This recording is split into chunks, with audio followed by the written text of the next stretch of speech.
Hello and welcome, OneTech World. My name is Diana and I'm Risk Innovation and Analytics Lead at SSC. My role at SSC is to support Group Risk and Audit team and as of recently other assurance function in using different technical tools such as traditional data analytics, machine learning, process mining, and generative AI. In this session, I'm going to talk about the journey Group Risk and Audit team took into bringing them from zero use of data analytics to piloting AI project. And this journey took just about 2 years' time. I will share the approach I took to achieve these results.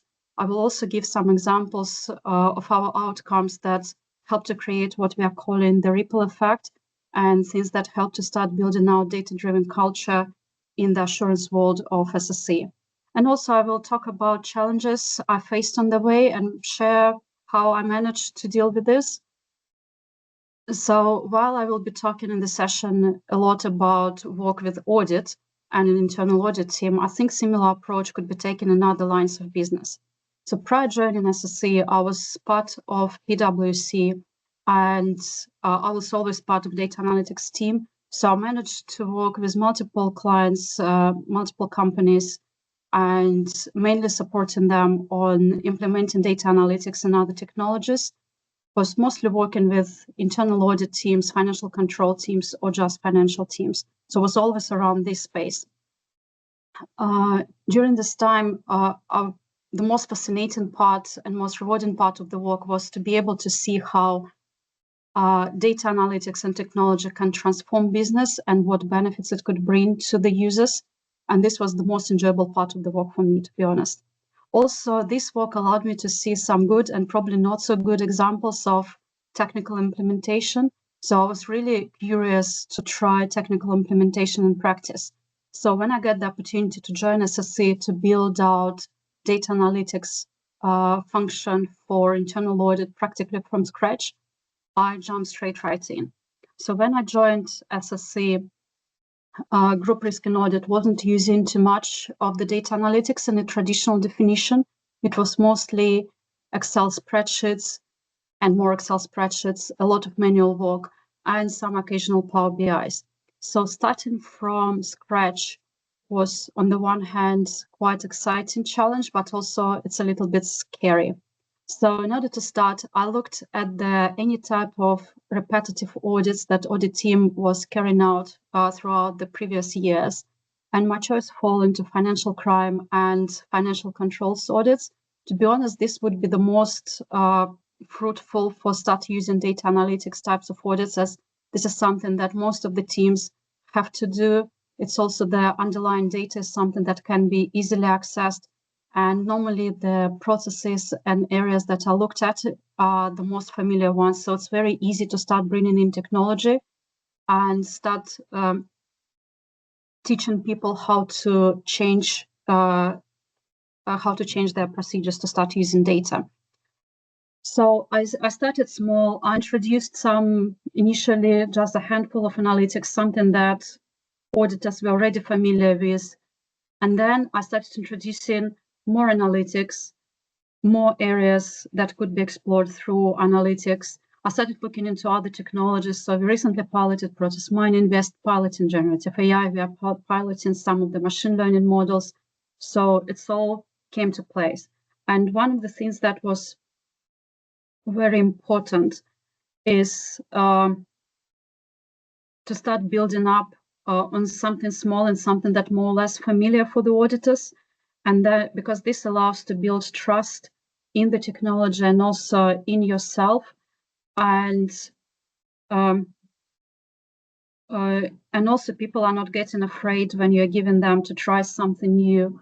So when I joined SSC, Group Risk and Audit team wasn't using data analytics in its traditional sense. It was mainly a lot of Excel spreadsheets and more Excel spreadsheets, sometimes occasional use of Power BI. So starting from scratch was quite fascinating, exciting, but also quite challenging experience for me. So I looked at the repeatable types of audits that are carried out quite frequently. And my choice fall onto the financial controls and financial crime audits. And to be honest, in audit space, that would be the best audits you can choose, as this is something that most users are familiar with, and the underlying data is quite easily can be obtained quite easily. So selecting repeatable types of audits or repeatable operations, something that helps to get relatively small investment, and then it will allow you to create bigger value, bigger impact, and to show bigger value. Also, because these are audits that are carried out throughout the years by multiple auditors, it allowed me to show show power of analytics to bigger number of people, and this is something that helps to get better feedback and better interaction with data analytics. So I originally started with a small set of analytics that auditors were already familiar with, and then started building up by introducing additional tests, additional visualizations, additional technology. And now we're at the stage when we are piloting process mining, AI, generative AI, and so on. So starting small helped to build trust in the technology and also in my own ability to bring in technology. And it's something that allows me to bring in new things without people getting spooked. I always feel like a character on this picture when I'm telling, please start using the data. We have a lot of interesting insights for you.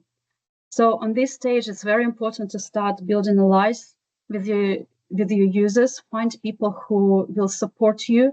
On the one hand, they will help you to get better understanding of the business, and they will help you to get better understanding of their problems, where you can use analytics to solve these problems. And on the other hand, they will be your main support at work. They will be your main advocates. It could be your personal advocates, but it also could be data and technology advocates. So it's other thing that is very important, also good to keep in mind, that at early stages, it's very dangerous to fall into trap of starting doing analytics for the sake of doing analytics, or using technology for the sake of using technology. So it's very important to check in with your users to see if any new solutions are bringing in any value. We in tech, we do get carried away with any new technical tools, and we can forget about the value side of things.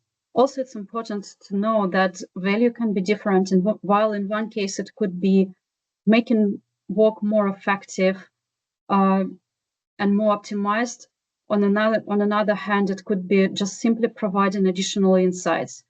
And in audit world, is something that's getting overlooked quite oftenly is the positive assurance and showing the thorough and of audit that could be done using data.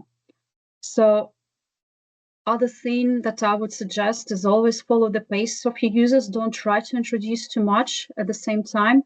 I had this in my experience before when I introduced way too many analytics to the auditors, and the feedback I got that they got overwhelmed. So, and we know that when people are getting overwhelmed, they might stop using the technology. So again, follow the pace. Don't rush your users. Always listen to them, take on board their feedback, and also don't try to take this feedback personally. I myself, once when I was at my earlier career stages, spent so much time building dashboards. Like, it was absolutely beautiful dashboards with a lot of dynamic charts. I put a lot of effort into designing this, and the feedback I got from users was, "Oh, can I just have a simple bar chart?" To be honest, I was so frustrated. I was so upset by it. But you know what? Keep in mind that you need to make users feel comfortable. So if they're comfortable, they will be using your tools, and you can start building up from that. But while we are listening to our users, it's also important to challenge them. For example, with the financial crime analytics, I suggested segregation of duties. So this is the area where one person can perform conflicted operation. For example, creating purchase order and then processing payment for the same purchase order. At first, fraud auditor was quite apprehensive, was asking what value it could bring in. Is it going to be useful? Well, guess what? Now it's on the list of the mandatory tests for financial crime analytics. Other part that's very important is to educate your users on what technology and data can and cannot do.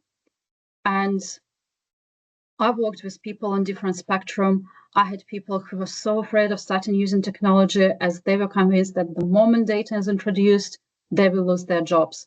And we all know that it's not the case. And I had another user who was so eager to start, excuse me. And I had another user who was so eager to start using AI, and he believed that technology can do absolutely everything for him, apart from making coffees. And I had to explain that there are some limitations, that you can't use technology for everything, that there are some technical limitations, but then there are also some ethical limitations on how you can use AI. So also remember that transformation takes time. It's not an overnight event. So please be patient with your users, show them some empathy, because adding up data and technology is changing the way how they are operating, and it takes time to adjust for this. So to sum up, when you are transforming the team, it's not only about the technology, it's mostly about the people and how to make people comfortable and get ready for the change. So all of this work allowed to build a very strong and trustful relationship within Group Risk and Audit team. And it's something that helped to move forward into other functions. So I'm going to give an example how we started influencing other teams in SSC. So during the audits, our auditors are interacting with multiple teams just by the nature of it. And we needed to do an audit of one of our hydropower stations. And what we noticed that some of the purchase orders had wrong product codes associated with them. So it's kind of triggered a more in-depth review of what was purchased, why it was purchased within this entity. And auditors found that there was a purchase order for quite a big amount for the fish tank. And just a side note, so this is a hydropower station, so they are looking after the quality of water. And the most common and the most easiest way to look after the quality of water is to monitor fish. So this power station have a fish tank where they keep a sample of salmon and monitor the condition of salmon. If something goes wrong, they know that they will need to clean up the water and stop what they were doing. So just also fish is not suffering during the process. So it's all very environmentally friendly. So obviously having a fish tank on their purchase orders was totally legit and totally expected. And when the auditors asked this question, the procurement team laughed out loud. And this is the story that's been repeated in a lot of management meetings, that auditors asking about such details as fish tanks. But also what business saw in this, that by finding this little detail, although it's something expected, it showed us that the data can bring a lot of insights, and it get them to start thinking where else data will be helpful and what else data can do. So it turned out that now it turned into something that we are calling the ripple effect. So now we have more and more teams approaching us and asking for support in start using the data. So we are sitting down together, discussing their processes, discussing any issues, and identifying where data and technology can help. So these conversations and collaboration together is something that helps to build analytical mindset with our users, and so that they will start coming up with ideas where data and tech can help. And also it's building data-driven culture in our assurance world. While I'm talking about this, it might sound like everything is so very nice and smooth. However, there were quite a few challenges along the way. So for the woman, and not only women, anyone who is leading the transformation, you're probably familiar with this. So one of the challenges we had is with our IT infrastructure. What we find out that at some instances, IT was not ready to the volumes of data we were extracting. So I had to have some conversations with the IT teams to set up things correctly. We had to have conversations with our data platform teams to set up data platform in a way that it will be able to handle our volumes of data. And that's where, on the one hand, our allies came in very helpful, as they were able to explain the business value and business need for this change. Also, cultural resistance. I think everyone would know that people don't like change, and there are people who are resistant change. I would say in my team, I am very lucky, as there is a big appetite for the use of data and technology. So I didn't need to fight through the embracing the change challenge. However, we're having something that we need to constantly monitor and work on, is to make sure that we are using data and technology to its best capacity. On the cultural resistance change, what we had is what challenge we had is the challenge around getting approvals to get access to the data. So business process owners are not used to the fact that auditors are requiring these volumes of data. So they're asking a lot of questions, starting from you didn't need it before, you need it now, what has changed, why this is happening, how you're going to store the data, is the data going to be secure, and so on. And this is again on the need for the auditors to have access to the data. This is where your allies will help and support you. With the technical questions, I normally sit down with the stakeholders and go through them one by one. I might show examples of the work that was done before, explain how things were done, how the data was handled, basically making sure that I'm addressing all their concerns. And also there was a bit of, on a personal note, it's very difficult to make a change in technical space being a woman. And as everyone knows, this is a male-dominated industry. That was happening so many times, and I'm pretty sure it's happening with a lot of women who are listening to this session right now. You're walking into a room and you're the only woman in the meeting. You are the only one who's been challenged on experience and knowledge.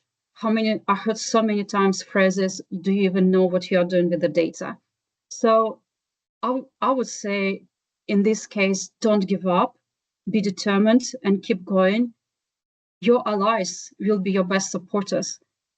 They will provide you moral support. They will help you to boost confidence. They will help you to handle some of the difficult conversations. In my case, my team, leaders in my team helped a lot to handle this conversation and also called out inappropriate behavior. So I would say if anyone is going through the same as I do, just don't give up. You're strong, you can do that. And if needed, ask for help to call out these behaviors. So as I'm wrapping up the session, I want to leave you with a few key takeaways. So first of all, start small. Remember that transformation doesn't happen overnight. Select with something small where you can introduce data, prove the value, and then use this as a foundation to build up. Also, invest in your relationship. Find your own allies in your team, in the business teams. They will be your best supporters, either on technical side, getting investment, getting buy-in in the use of data, but also they will help you to power through all of the challenges. Also, it's very important to listen and collaborate with your users and adapt technology to their needs. And the last one, for everyone who is going through the same transformational journey, stay strong. It's a very difficult journey. It's a very difficult path. There are a lot of hurdles, but it's something that you can overcome with the right support. So thank you for joining the session. If anyone would want to continue dialogue, you can find me on LinkedIn. And thank you and goodbye.